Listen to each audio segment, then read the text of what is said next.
ini. Iya dong. Ya ini persaingan di antara keduanya. Persaingan untuk apa? 2029? 2029. Keluarga Jokowi dengan keluarga SBY bersaing nih. Oke. Dan dua-duanya punya anak kan. Dengan posisi yang sama juga. Satu mantan presiden, yang lainnya juga mantan presiden. Nah, dengan posisi yang kurang lebih sama. Oke. Persaingan itu kan, satu wakil presiden, satu Menko. Kan kurang lebih sama tuh semua. Nah, dan kedua-duanya mendapatkan limpahan berkah dari orang tuanya masing-masing. SBY mendapatkan berkah dari AHY mendapatkan berkah suara dari SBY, apalagi Gibran. Gibran tuh ya luar biasa, dia dapat berkah suara dari Pak Jokowi kan gitu. Jadi kita yang nonton ini seru-seruan aja deh gitu kan. Cocok lah ini kan gitu. Jadi nggak usah ditutup-tutupi, memang mereka bersaing. Imbang. Bukan ini ya, apa namanya? Bukan bentrok, ya bersaing. Dan itu wajar-wajar saja. Lihat aja nanti, ini makin kenceng ini. Ini kan masih pelan-pelan. Nah, yang menarik ini kan karena pintu persaingan ini dibuka oleh Pak Jokowi gitu. Oke. Ketika Pak Jokowi mengatakan ada sesuatu di belakang dari gerakan ijazah palsu itu.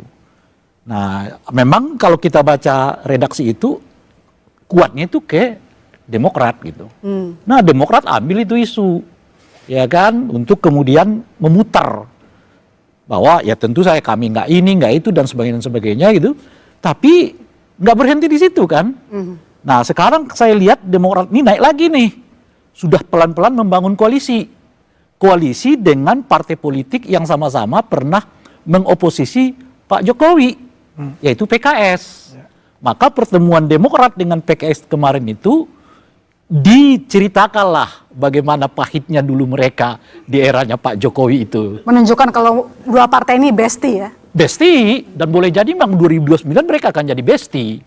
Pertanyaannya adalah, Gibran ini pakai siapa? Masa pakai PSI? Kenapa enggak? Oh yang gitu ya? Bisa aja, bisa aja itu terjadi. PSI dan Pak Prabowo juga kita. Oh iya, dua-duanya dengan Pak Prabowo gitu. Belum tentu. Oh belum tentu. Belum tentu. Jadi ada kemungkinan. Artinya begini. Tunggu dulu. Menarik nih. Jadi Prabowo Gibran itu sudah pasti. Ya kalau AHY kan bisa kan tadi dengan base-nya PKS. Kok Anda bilang belum tentu? Ya tentu belum tentu itu ya kedua-duanya dong, bukan satu. Oh enggak, kalau belum kita, tentu dengan Gibran, belum tentu Gibran dengan dan Pak AHY. Prabowo 2 periode. Enggak, kalau kita. gini loh Bung, kalau Prabowo sama Gibran udah pasti, AHY ini tidak disebut lagi belum tentu. Udah dipastikan AHY nggak masuk, jadi jangan bilang belum tentu. Ingat. Kalau belum tentu itu artinya kansnya 50% masih mungkin. Nah, tapi ingat loh, ini Dari kan mana mungkinnya? Karena kansnya Gibran peraturan juga presiden, masih pemilihan presiden kan 0%. Siapanya? 0%. PT.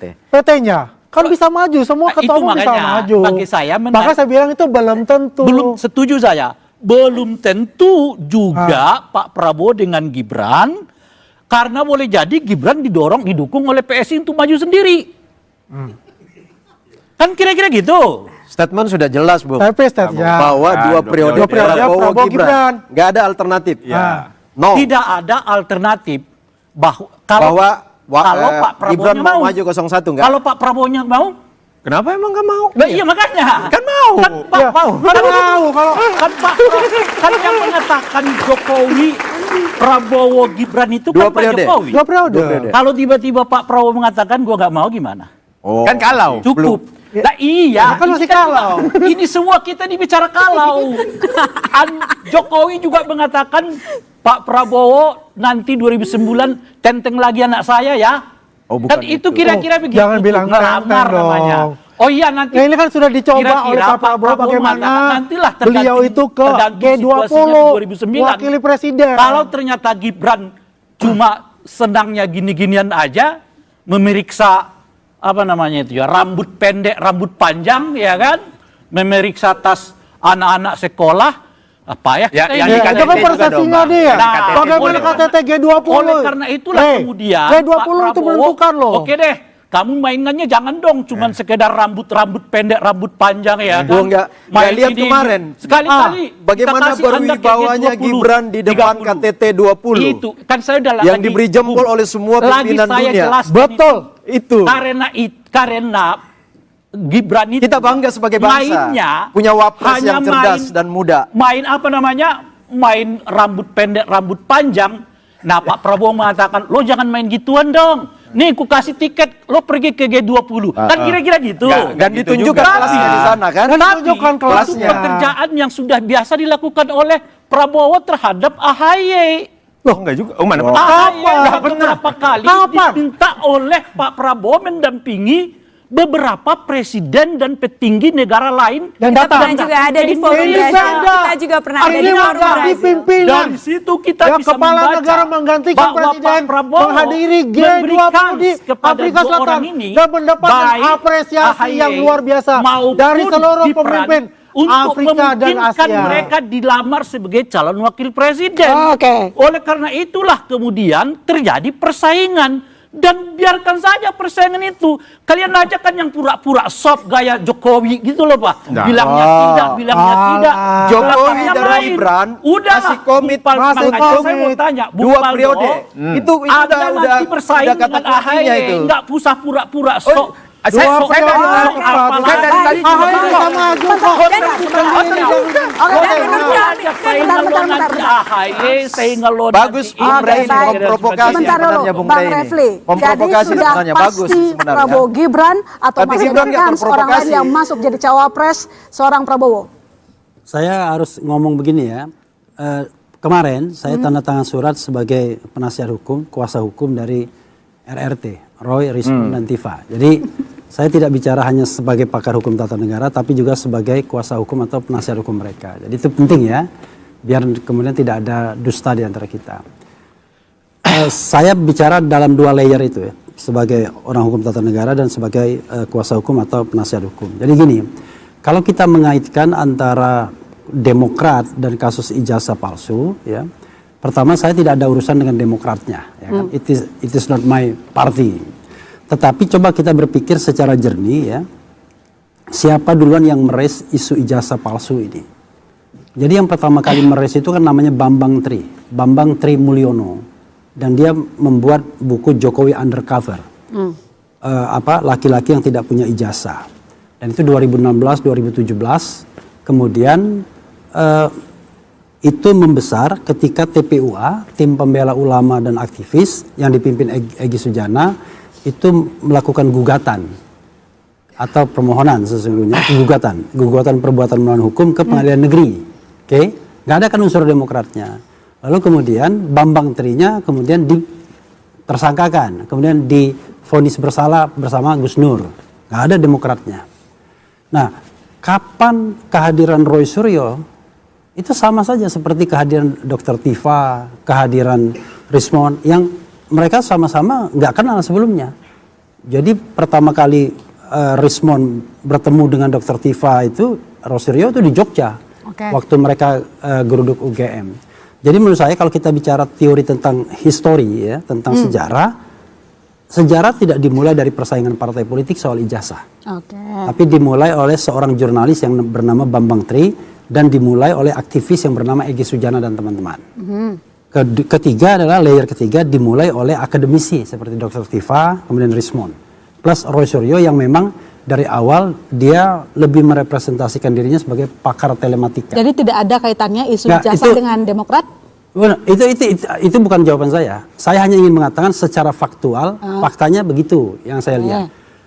Perkara kemudian ada yang orang riding the wave ya, mau menunggangi gelombang, menunggangi macam-macam, itu is not my business. Saya nggak tahu. Apakah misalnya Demokrat punya intention untuk ikut-ikutan, tetapi kalau dari sejarahnya nggak begitu ya. Nah, kedua dari sisi kuantifikasi kan saya sudah mengatakan tersangka itu jumlahnya 8. Dari 8 itu yang Demokrat cuma 1. Itu pun mantan Demokrat yang sudah tidak aktif selama 5 tahun terakhir. Itu Roy Suryo, bahkan 2 kali pemilu dia sudah tidak ikut lagi. Mungkin 10 tahun sudah non-aktifnya. Jadi terlalu spekulatif menurut saya. Tapi sekali lagi saya tidak pernah menolak kalau ada orang yang riding the wave. Namanya partai politik itu kan selalu begitu. Begitu ada momentum yang hot, yang kira-kira bisa dimanfaatkan, ya mereka masuk ke sana. Dan kalau saya bilang politik itu bisa berubah time to time. People change time to time. Sebagai contoh misalnya, bagaimana akrabnya AHY dengan Anies. Tapi begitu slot untuk jadi wapres itu tidak ada, langsung dia memutar haluan dan kemudian beraliansi dengan satunya. Tapi belakangan kita tahu ternyata di Nasdem pun sekarang sudah ada yang bedol ke tempat lain. Jadi itulah yang namanya politik. Kalau kita menganalisis dengan mengatakan seolah-olah itu adalah variabel yang tetap, wah kami sudah tetapkan 2029 harus ini. Enggak. Time to time. Pak Mahfud sudah pakai baju putih berubah, ya kan? Oke, itu ketiga. Yang keempat, mengenai Denny Indrayana, saya menghargai teman-teman ya, tapi terlalu spekulatif. Mohon maaf ya Mas Agung dan lain sebagainya, terlalu spekulatif untuk mengatakan dan mengaitkan ini dengan Demokrat. Karena saya tahu betul, ini kan sederhananya gara-gara Roy Suryo sudah ditetapkan sebagai tersangka. Lalu dia mencari kira-kira lini atau line up kuasa hukumnya atau penasihat hukumnya siapa. Nah salah satunya adalah Denny Indrayana yang dihubungi oleh istri Roy Suryo. Makanya istri Roy Suryo kepada saya berkali-kali mengatakan, Denny itu saya loh yang menghubunginya. Saya loh yang membujuknya agar menjadi kuasa hukum atau penasihat hukum. Jadi nggak ada kaitannya. Pertanyaannya adalah, kenapa Denny Indrayana, kenapa Amir Samsudin? Sederhana. Kalau Anda menghadapi suatu kasus hukum, maka yang paling Anda ingat adalah orang-orang dekat Anda kan, yang punya kualitas, yang punya kapasitas. Denny orang yang punya kapasitas, paling tidak untuk menjelaskan dari sisi hukum tata negara. Dan dia register tidak hanya di Indonesia tapi di Australia. Jadi di Australia itu dia bukan main-main. Dia lawyer di sana dan dia permanen residen di sana. Ada rumah juga di sana. Jadi Sempat lari juga waktu kasusnya kan?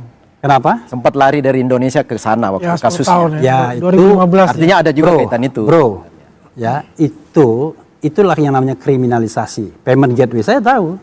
Itu kriminalisasi itu muncul 2015 dalam kaitan cicak buaya. Abraham Samad, Bambang Wijoyanto, Budi Gunawan dan lain sebagainya. Itu at that time kita udah paham lah 2015. Nah, Artinya kronologis beliau ke Australia kan juga salah satu faktor itu. Bukan ansi soal pendidikan. kenapa Anda memotong-motong saya? Enggak apa-apa, kita kan dialog. Loh, dialog itu Diskusi, nanti diskusi. kalau setelah saya jelaskan. Jadi karena itu ya, yang udah bisa menebak bahwa itu salah satu motivasi itu Iya. mana. Iya. Clear. Kalau Bung bisa menebaknya, mestinya bisa ditebak sekarang kawan kita namanya siapa itu? Ray Rangkuti. Kawan kita yang namanya sudah Kawan saya diputus Ray 6 Rangkuti, tahun, belum lagi masuk penjara. Oke ya, sudahlah. Saya nggak mau yang bicara begitu ya. Saya ingin mendudukkan persoalannya. Nah, itu. Karena itu menurut saya terlalu spekulatif ya, berdasarkan data historis, kuantifikasi tadi yang tersangka dan yang terlibat, dan kemudian alur cerita mengenai keterlibatan Denny Indrayana untuk mengatakan bahwa tiba-tiba masuk Demokrat sebagai orkestrasi kasus ini. Tapi kalau Demokrat riding the wave, menunggangi gelombang, I don't know exactly, it is not my business. Ya kan? Oke. Only riding the Silakan wave, jawabnya. kata Tetapi kalau Mas dia Refli. orkestrat apa yang namanya itu, dirijen. Saya kira dari Bukan. 3 perspektif itu enggak. Saya Only tidak melihat. riding the wave katanya. Iya, Kenapa saya kadang merasa juga bahwa bisa dengan adanya bertanya. ini? Tapi saya tidak percaya Demokrat itu riding the wave.